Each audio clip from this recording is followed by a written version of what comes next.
Greetings. You do not know who I am, but I have heard of you. I understand you might need items from my collection, as well as the means to obtain them. I do not extend this invitation to anyone, but you are not simply anyone, are you? Consider this an invitation to the Black Emporium. Instructions through the passages underneath the city are included with this letter, as is the charm to enter. If you give the charm to another, its permission will immediately be revoked, and the consequences unpleasant. Adieu, Xenon. Hidden from the eyes of most, there is a very peculiar establishment. Its location known only to those specifically invited by the proprietor. This shop is known in whispers as the Black Emporium. Most believe it to be only a myth. Rumors place it in half a dozen different cities, from a tower in Marnus Pell to Kirkwall's Dark Town to a warehouse in Lomarin, and suggest that the shop itself can shift locations somehow. Many have searched for it in vain. The Chantry's Seekers of Truth concluded that the Black Emporium did not exist after years spent searching for it. However, Chantry scholar Brother Genitivi did find his way there once by invitation. As yet, only those who have been invited have been able to view its strange wares. And what strange wares they are!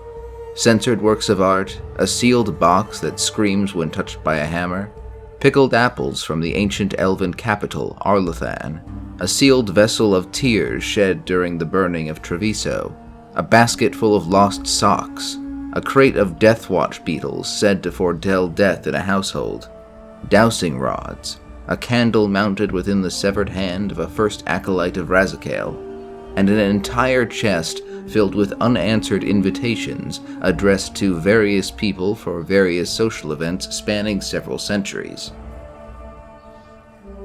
The Black Emporium has more, shall we say, conventionally taboo wares.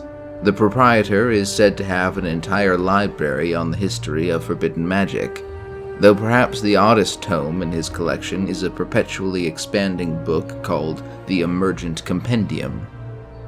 Said to be older than the Tevinter Imperium, illustrations will spontaneously appear in this book, accompanied by encoded captions. It must also be said that the proprietor has collected some living oddities, including Chauncey, a magically miniaturized bear. The proprietor has also complained of losing track of a shipment of invisible nugs, and there is apparently a monster of some sort under the shop's floorboards that unwanted guests are fed to. For the more practically minded, the Black Emporium has an impressive collection of high-quality weapons, armor, potions, and materials used in alchemy, not to mention a vast selection of schematics and recipes used for the production of such arms and concoctions. Some of these are for items of such high quality only a hero of legend would be expected to wield them, and may be entirely unique. Perhaps one of the most fascinating items in the Black Emporium is the Mirror of Transformation, an artifact that allows those who gaze into it to change their features. The mirror does not simply change the way someone looks, however. Supposedly, those who use the mirror will not look different to those around them. To them, the changes will simply be how that person always looked in their memory. The implications of just how powerful this mirror is are a bit frightening if you think about it too much. Nonetheless, it means the mirror will be fairly useless for someone looking to make themselves unrecognizable or create a disguise. For all the peculiarities to be found in the Black Emporium, perhaps the most strange is the proprietor himself. Xenon the Antiquarian makes for a bizarre sight. A warped, twisted body, emaciated and oversized with too many limbs. His skin is so delicate that he will suffer only the children he employs to touch him at all and see to his needs. Xenon is far too frail and weak to move even a finger himself, relying on these children, presumed to be rescued street urchins, to feed him and bathe him hourly, so that he does not become completely desiccated. He is still able to speak, though only with the help of a magical bauble that projects his words for him. The story is that Xenon was once a nobleman of the city of Kirkwall during the Steel Age 3 centuries ago. He became obsessed with seeking immortality and eventually sought the help of a witch, rumored to be Yavanna, the legendary Witch of the Wares. Xenon got exactly what he asked for, eternal life, but he neglected to ask for eternal youth. As he grew old and decrepit, Xenon leveraged his vast wealth to search for a cure for his condition and correct his error, amassing a great collection of magical oddities and rare antiquities.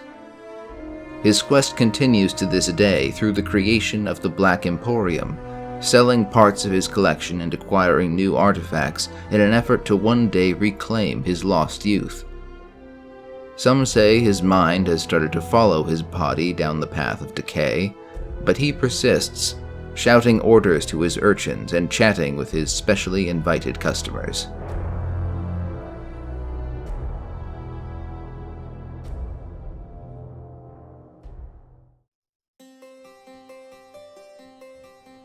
So that's the Dragon Age DLC shop, the Black Emporium, which first appeared in Dragon Age 2, returned in Dragon Age Inquisition, and will probably appear in future games.